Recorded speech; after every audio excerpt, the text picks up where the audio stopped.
This is probably the most important IELTS reading video you're ever going to see. In it, we're going to talk about time management strategies, but more importantly, we're going to talk about how people read and why they get questions wrong. I seriously encourage you to stick around right to the very end.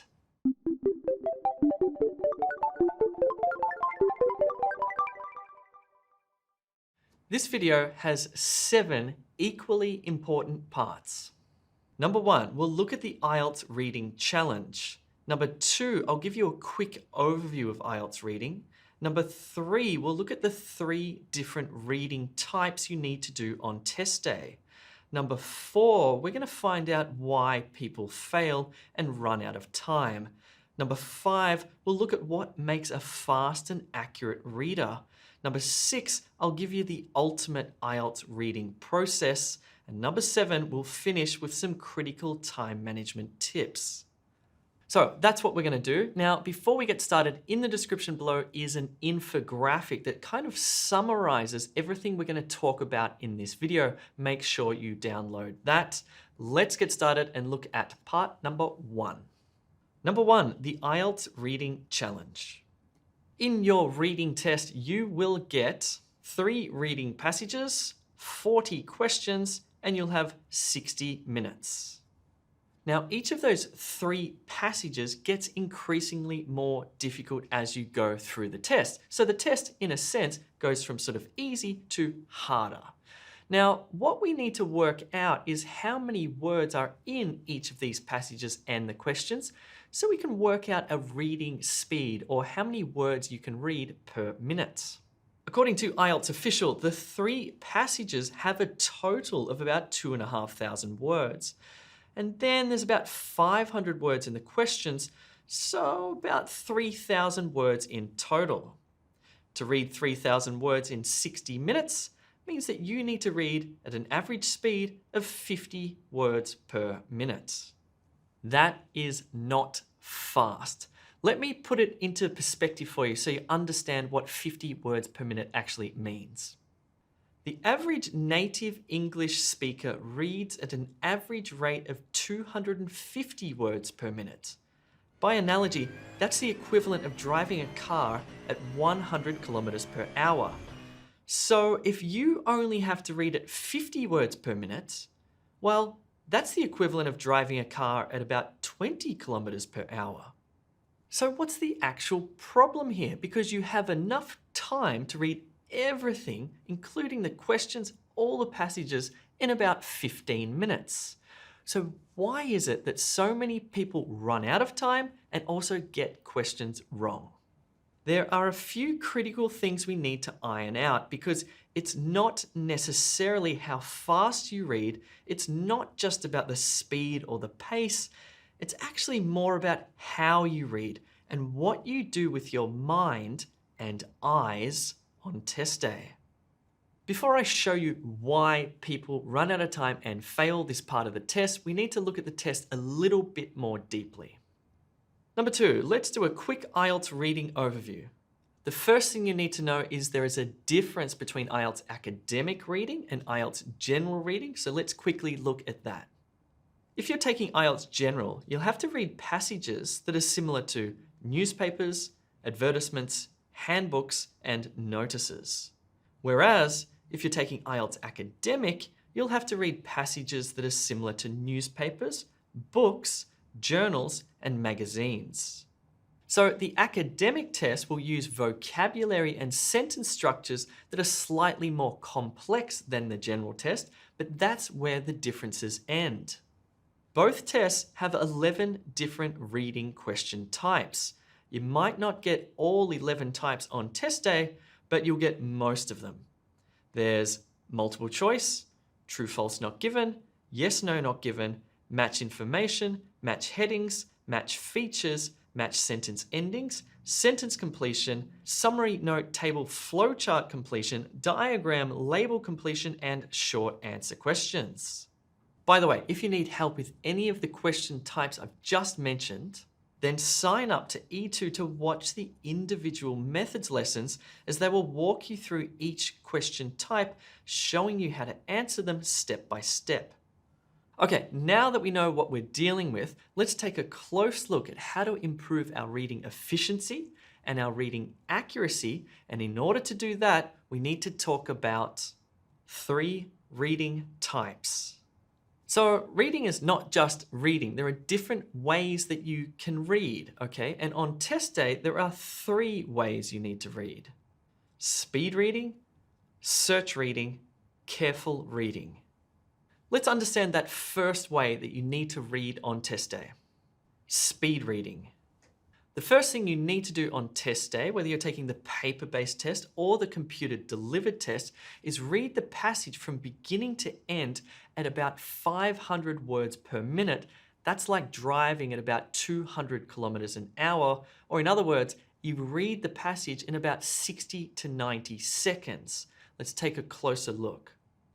Imagine that you are driving through a country town at 200 kilometers per hour. Don't worry, there are no police or pedestrians on the road. If you're driving this fast, what information can you pick up about the town? What can you see when you're driving at 200 k's an hour? You certainly won't see much. You're driving way too fast to read street signs or house numbers, but you can get an idea of what's in the town. As you drive, perhaps you notice a school, a cinema, a supermarket, or even a football field. This is speed reading. We do this to get a general idea of what the passage is about, a general idea of what the paragraphs are about, and hopefully we pick up a few key words. Okay, let's do this. Let's drive now at 200 kilometers per hour through this passage. You ready? What I want you to do is just scan your eyes very quickly from top to bottom in a zigzag fashion. You're not reading for any details. You just want to get an idea of what this paragraph is about and what the whole passage is about. Let's go. First paragraph, go.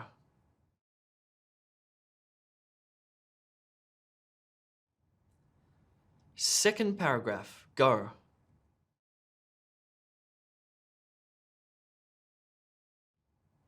Third paragraph, go.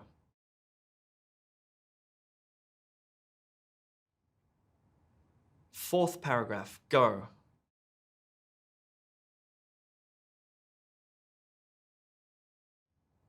Fifth paragraph, go.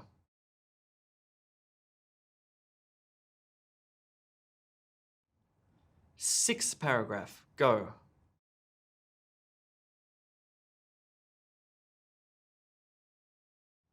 Final paragraph, go.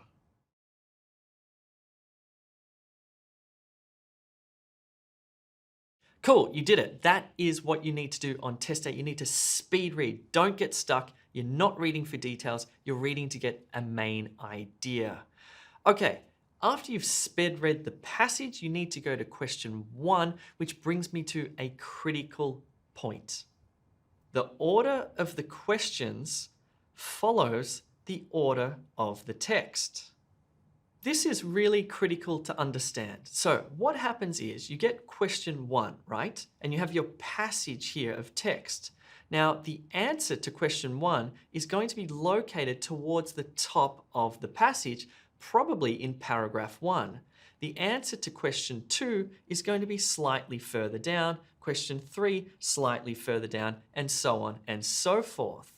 There are a couple of questions where this doesn't work. For example, there's a labeling question where all of the answers will come from one paragraph, but this works by and large for all question types. They follow the same order. So if you need to find where in the passage to read, you need to keep in mind that the question order follows the passage from top to bottom. Okay, so you've sped read the passage at 200 kilometers per hour. You've then gone to question number 1, where you're going to do some careful reading. And we're going to come to careful reading next. But first, I want to talk to you about search reading. Search reading is different to speed reading. When we speed read, we're just reading to get a general understanding of what something's about and maybe pick up some key words. When we search read, we're looking for something, okay? It's like when you're driving your car and you're looking for a street sign. If we go back to our car analogy, it's like driving at about 60 kilometers per hour. You want to slow down because you are looking for something, but not driving too slow because you're not yet worried about details. The reason that you search read is because you're finding information from the question in the text. Now, the information that you find in the question and also in the text might be the same word. It might also be a synonym, or it might be a paraphrase. I want to take you through each of those now. Take a look at this table here. You can see the same word, a synonym, or a paraphrase, and how that will look in the question compared to how it will look in the passage. Rarely will you see the exact same word in the question and the passage, but it might happen. Most of the time, you'll see a synonym or paraphrase. So for example, you'll see the word purchase in the question and buy in the passage, or watch out for in the question and be cautious of in the passage. This is a paraphrase. This is really what IELTS reading is all about. It's all about reading for synonymous language or paraphrases, okay? Because they can't just put the same word in the question and the same word in the passage. It would be far too easy. They're saying the same thing, but they're using different words, synonyms, and paraphrases. Let's do a little bit of practice. This is going to be easy. This one's pretty easy because we're going to find the exact same word that's mentioned in the question in the text. So we're going to be searching for, we're going to search read for the word macadamia. I'm going to give you 5 seconds. Go.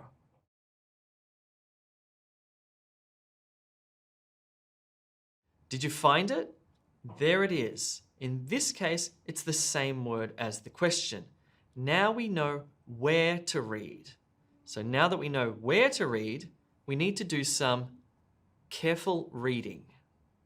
Okay, so we sped read the passage, right? Really fast.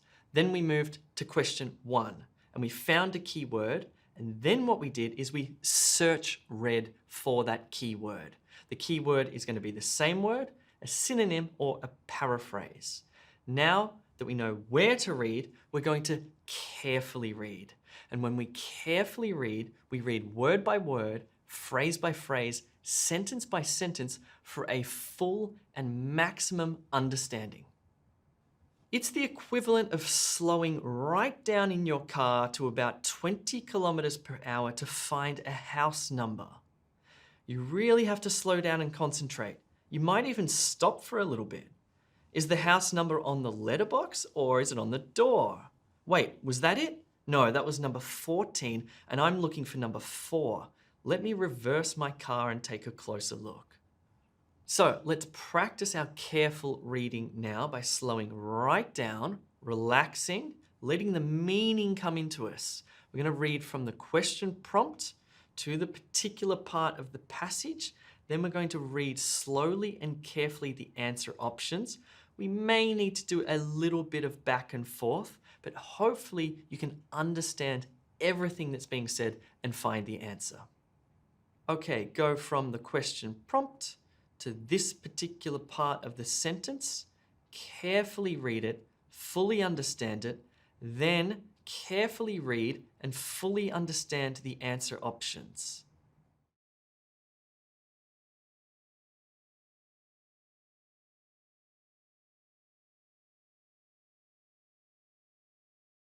Did you get it? The answer is C. Here, lesser known and relatively obscure mean the same thing. It's synonymous language. It's a paraphrase. Okay, let's recap our reading process one more time. Speed read the passage at 200 kilometers an hour. Only do this once. Number 2, read the question carefully at about 20 kilometers per hour. Number 3, search for the right section of the text using that keyword. It'll usually be a single sentence in the paragraph that you need to find. Number 4, carefully read the sentence. Number 5, carefully read the answer options and answer the question. So once you've sped read the passage, you're going to do step 2, 3, 4, and 5 for all of the questions. Is it really that easy though? Wait a minute. It's not that easy. I really wish it were that easy that you could just go from the question prompt to the passage to the answer options and get the right answer. That's not how your mind works. What's actually going to happen on test day and when you're preparing is you're going to go back and forth and back and forth and back and forth. And this is the reason why people fail IELTS reading. And this is the reason why they run out of time.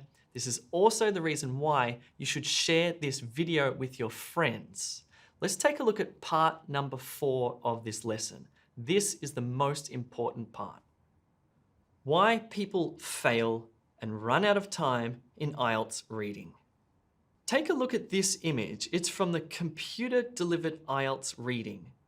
This is from a scientific study that used eye tracking to see how many times an effective reader, a good reader, looked back and forth from one question to the passage. Bear in mind 2 things. This was a good reader, and this is for one question, question number 2. Here's a different way to look at it. You can see from this heat map that the reader has spent a lot of time looking at the question and then read very widely in the second and third paragraph to find the answer. Again, that was from a good reader, someone who actually got the question right. Let me now show you what a bad reader, a slow reader, an ineffective reader did with the very same question. Yikes. This is for a single question. Their eyes went all over the place. Up, down, left, right, looked back and forth, quite literally 465 times. They even looked at the timer 6 times. Their heat map looked like this, and you can see why they got this question wrong. They're looking everywhere. Imagine how much time this is taking. This is for question 2, and they're looking in paragraph 4. They clearly don't understand that the questions and the paragraphs follow the same order, and they're spending way too long in the wrong place. So this person moved their eyes back and forth and up and down and all over the place 465 times for a single question. This is the reason why people run out of time in IELTS reading. It's not the rate at which you read, it's the type of reading that you're doing, or in this case, not doing at all. It looks like this particular person was just search reading the whole time, possibly just looking for keywords. It's very interesting. The eyes almost tell you what this person's mind was doing. It also seems that they were very anxious. They kept looking up at the clock. So what makes a fast and accurate reader? Put simply, to be a good, effective, and efficient reader means that you do very little back and forth. Of course, you're going to have to do some on test day, but 465 times is not a good idea. When effective readers read, they move through a text from left to right and from word to word or phrase to phrase with minimal rereading. If they do move their eyes to reread a word, phrase, or sentence, it's to reprocess the meaning, to make sure they have fully understood what was said. Sometimes an effective reader will stop and focus or fixate on a particular word or phrase just to make sure that they've understood, but then they'll keep moving from left to right. And sometimes a good effective reader will sweep back to something said earlier in the passage. That's completely fine. They'll reread something, but then they'll move ahead. Importantly, effective readers can memorize where in the passage they need to reread so they can try and find an answer. They remember where things were mentioned in the passage. Let's just do a quick little comparison of a good, efficient, fast reader with a poor, slow, inaccurate reader. So, good, fast readers continue from left to right, moving through the text, understanding the meaning. Slow, bad readers, by comparison, read up, down, left, right, all over the place. Good, fast readers don't often reread single words or phrases. Slow, bad readers do lots of rereading of single words or phrases or entire sentences or even entire paragraphs. Good, fast readers sometimes reread a section of a text. Slow, bad readers do lots of rereading of whole sections. And this is the most important part. Good, fast readers concentrate and focus on meaning.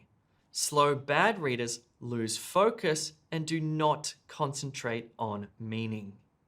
So let me now take you through a process that will help you to become more efficient and more accurate. The ultimate IELTS reading process. Number 1, speed read the passage at 200 kilometers an hour and only do this once. Read from top to bottom very quickly to get an idea of what the passage is about and perhaps what each paragraph is about, and hopefully you'll pick up some key words as well. Read the question carefully. Make sure you understand it and pick out a good key word or key phrase. Search for the right section of the text. It might be a particular sentence or phrase in a paragraph that uses the key word that you chose from the question. Keep in mind that the order of the questions follows the order of the passage. So question 1 will be located towards the top of the passage. Number 4, carefully read the important part of the paragraph at about 20 kilometers per hour. It'll be a sentence or a phrase. Reread it again and again if necessary. Number 5, try to answer the question. More than likely, your eyes are going to go back and forth because your working memory is not very good, just like mine, just like everybody else's. So you will have to go back and forth, but please do not do it 465 times and do not move your eyes all around the place. Concentrate on understanding the meaning. Okay, we've nearly finished this. I just want to wrap it up with some critical tips. 7, critical time management tips. When you prepare for IELTS reading on E2 and on test day, number 1, remember that you have enough time if you don't waste it. Number 2, don't move your eyes all over the place. Relax and let the meaning sink in.